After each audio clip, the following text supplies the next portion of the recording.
خاموش چاندنی رات میں وہ خاموشی سے کھڑکی کے پاس کھڑا تھا، کسی گہری سوچ میں۔ کیا ہوا؟ کیا سوچ رہے ہو؟ کچھ نہیں، آپ بتائیں، جاب کیسی جا رہی ہے؟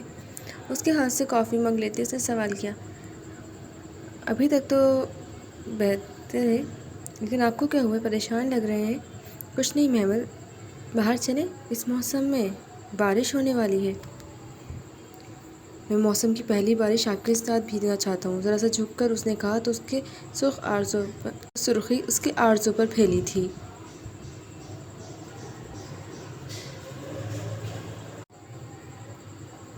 اس کا ہاتھ تھامے وہ گھر سے باہر آئی تھی، لمبی سنسان اسٹریٹ جو اسٹریٹ لائٹ کے دم سے روشن تھی، ہوا کے دوش پر ناچتے درخت اور ہلکی ہوتی بوندا باندی۔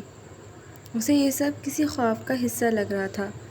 اس نے اپنے ہاتھ کو مضبوط ہاتھ کی گرفت میں دیکھا تو مسکرا کر دیکھا جو نہ جانے کیا سوچ رہا تھا۔ کیا سوچ رہے ہیں مازیار؟ میں سوچ رہا ہوں کہ کب ایسا ہوگا کہ لوگ مجھے کہیں گے، ارے دیکھو محمل کا شوہر ہے۔ ہاں، اتنی امید نہ لگائیں مجھ سے ایک ناکام انسان ہوں میں۔ تیز ہوا سے اس کے بال بکھر رہے تھے۔ ناکام انسان کوئی نہیں ہوتا، کوشش کرنے والا ہر انسان کامیاب ہوتا ہے۔ اور دیکھیے گا جب آپ کا نام ٹی وی پر آئے گا میں یہاں خوشی سے سیٹیاں بجاؤں گا۔ واقعی؟ اور بتائیں کیا سوچتے ہیں میرے بارے میں؟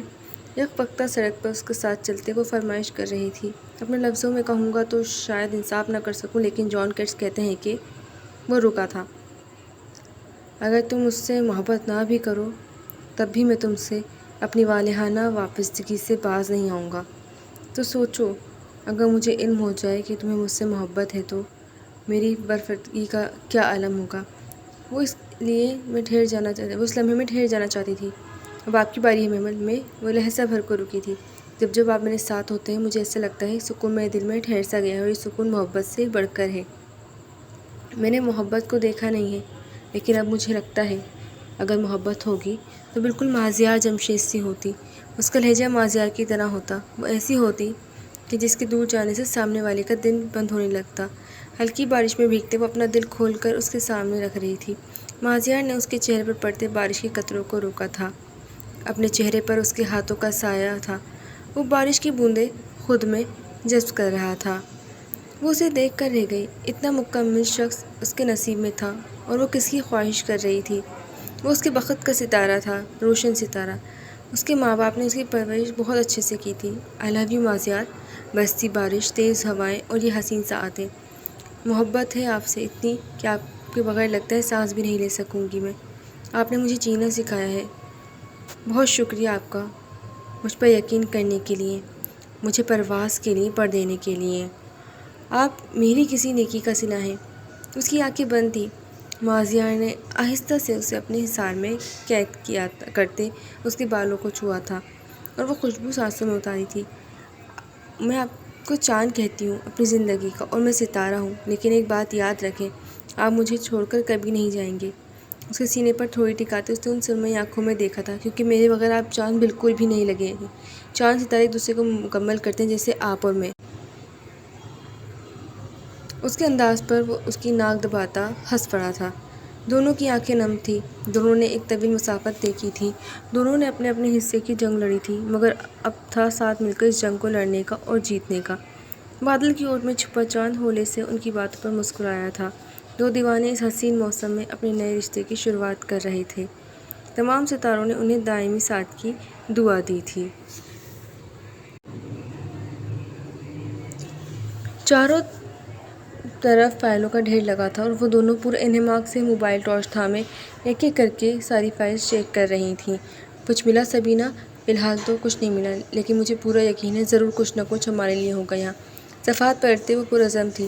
محمل نے گھڑی میں ٹائم دیکھا، گھڑی اس وقت شام کے 6 بجا رہی تھی۔ ان دونوں کا آف 5 بجے کے قریب ہوا تھا، مگر گھر جانے کے بجائے وہ آفس کے نیچے روم میں آئی تھیں، جہاں گزرے سالوں کا ڈیٹا موجود تھا۔ مجھے نہیں لگتا ہمیں کوئی کلو ملے گا یہاں سے، فائل بند کرتے سبینہ نے مایوسی سے کہا تھا، مگر وہ ابھی فائل پر جھکی تھی۔ کیا دیکھ رہی ہو؟ سبینہ لک واٹ؟ وہ فوراً سے محمل کی جانب کھسکی تھی جو ایک فائل کھولے ہوئے تھی۔ یہ کیا ہے؟ فائلز دیکھتے سبینہ کو جھٹکا لگا تھا۔ اس فائل سے کاغذات نکالے گئے ہیں، دیکھو۔ اس کا مطلب اس فائل میں ضرور کچھ نہ کچھ تھا۔ وہ میں نہیں جانتی، مگر کچھ تو ایسا ہے جو مجھے ٹریگر کر رہا ہے، لیکن کیا مجھے سمجھ نہیں آ رہا۔ ہم ایک کام کرتے ہیں، یہ بات مازیہ بھائی کو بتاتے ہیں۔ دوسرا، تم وردہ سے بات کرنے کی کوشش کرو محمل۔ وردہ اس کیس کی ایک اہم کڑی ہے، تمہیں اس کا ایڈریس پتہ ہے تو دو۔ نہیں، میرے پاس ایڈریس نہیں ہے۔ ہم ہمیشہ ردا کے گھر اس سے ملتے تھے یا میرے گھر۔ جو تم ردا کو کال کرو اور وردہ کے بارے میں معلوم کرو۔ یہ کچھ پرانے کیسز کی فائل ہیں، ان پر میں کام کروں گی۔ اوکے، سارا سامان سمیٹتے وہ پچھلے دروازے سے باہر نکلی تھی اور ان کے جاتے ہی اس روم کا دروازہ ایک بار پھر کھلا تھا اور کوئی نقاب پوش اندر داخل ہوا تھا۔ آس پاس دیکھتے اس نے دیوار سے بنے شیلف پر ہاتھ رکھ اسے سائڈ کیا تو ایک دروازہ کھلا تھا اور سامنے ہی ایک اور بڑا بک شیلف اس کی نظروں کے سامنے تھا۔ بدر محمود کے سامنے ہی ایک فائل رکھی تھی جس پر نظر ڈالتے اس نے فائل کے نیچے چھپے کاغذات کو دیکھا تھا اور پھر وہ ہولے سے مسکرایا تھا۔ آفس سے نکلتے ہی وہ سیدھا اسٹریٹ پر آئی تھی جہاں رائد اس کا منتظر تھا۔ السلام علیکم بھابھی۔ اسے دیکھتے ہی رائد مسکرایا تھا۔ وعلیکم السلام، اس نے مسکرا کر جواب دیا اور جیسے ہی گاڑی میں بیٹھی اس کی نظر روڈ پر گئی تھی۔ چادر میں موجود وہ وجود محمل کی آنکھیں حیرت سے پھٹی تھیں۔ ابو! رائد نرمل! رائد کو کہتی وہ تیزی سے گاڑی سے نکلتے اس عورت کے پیچھے بھاگی تھی جو اس سے کافی دور تھی۔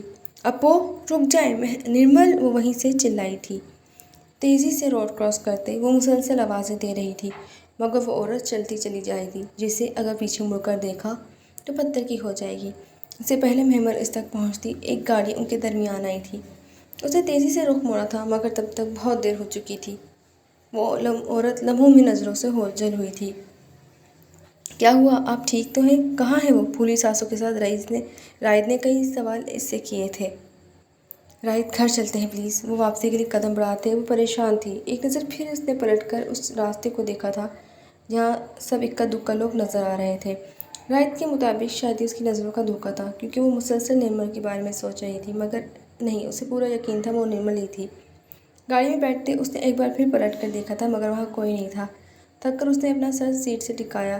گاڑی کے آگے بڑھتے ہی دیوار کی اوٹ سے چادر سے چہرہ چھپائے وجود باہر آیا تھا جس کی آنکھوں میں درد کی تحریر تھی۔ نمی کو صاف کرتے وہ آنے والی بس میں سوار ہوئی تھی۔ مسلسل اپنے دائیں پیر کو حرکت دیتے وہ کمرے میں ٹہلتے مازیار کو دیکھ رہی تھی جس کے سامنے ایک فائل کھلی رکھی تھی۔ محمل آپ کو پورا یقین ہے وہ نرمل ہی تھی؟ آف کورس مازیار، میں چہرے نہیں بھولتی۔ وہ آپ وہی تھیں اور وہ اسی شہر میں۔ اگر ایسا ہے تو ہمیں انہیں فوراً سے ڈھونڈنا ہوگا۔ جو ثبوت ان کے پاس ہیں اس سے بدر محمود تباہی کے دہانے پر آ جائے گا۔ لیکن مازیار، وہ کچھ کہتے کہتے رکی تھی۔ کیا ہے؟ کچھ اور بھی ہے جو آپ کو مجھے بتانا ہے؟ اس دن آپ نے کہا تھا اس رات شپ پر ایک بہت بڑی ڈیل فائنل ہوئی تھی، تو اس کا مطلب یہ ہوا نا کہ بدر محمود کے علاوہ بھی وہاں بہت سارے لوگ اس سب میں ملوث تھے۔ محمل کے سوال پر وہ ہولے سے مسکرایا تھا۔ کیا میں نے کوئی غلط سوال کر دیا؟ آپ مسکرا کیوں رہے؟ وہ اس لیے کہ جب آپ مجھے پہلے ملی ہوتی تو میں آپ کو ایک انویسٹیگیٹر بناتا کیونکہ آپ کا دماغ بڑا کام کرتا ہے۔ آف کورس، ایک اسپیشل بندے کی بیوی ہوں۔ مازیار کے کام کے حوالے سے اسے چھیڑتے وہ اپنی جگہ سے اٹھی تھی اور اپنے بیگ سے موبائل نکالا تھا۔ میرے پاس ایک اور مزے کی چیز ہے جسے دیکھ آپ خوش ہو جائیں گے۔ کیا؟ وہ فوراً سے اس کے پاس آ کر بیٹھا تھا جو اب موبائل میں اس کے سامنے لیے بیٹھی تھی۔ وہ ایک ویڈیو تھی۔ جیسے جیسے ویڈیو چلتی جا رہی تھی مازیار کے چہرے کے جو تاثرات تھے وہ بدلتے ہی جا رہے تھے۔ یہ ویڈیو کہاں سے ہے محمل؟ بہت دیر بعد وہ کچھ بولنے کے قابل ہوا تھا۔ بس یہ مت پوچھیں، لیکن اتنا جان لیں یہ ویڈیو ہمارے کچھ تو کام ضرور آئے گی۔ انکل کی دی ہوئی ٹریننگ بہت کام آ رہی ہے آپ کے۔ بالکل، وہ ہنسی تھی۔ ویسے بھی یہ جنگ ہماری ہے، ہمیں مل کر لڑنی ہے یہ جنگ۔ آج ایک بار پھر وہ لوگ اس بڑی عالیشان عمارت کے سامنے کھڑے تھے مگر منظر پہلے سے تھوڑا مختلف تھا۔ آپ کو سبینہ کو اندر نہیں بھیجنا چاہیے تھا، اس کا دماغ گھوما تو ایک آدھ کو ٹھوک کر آئے گی۔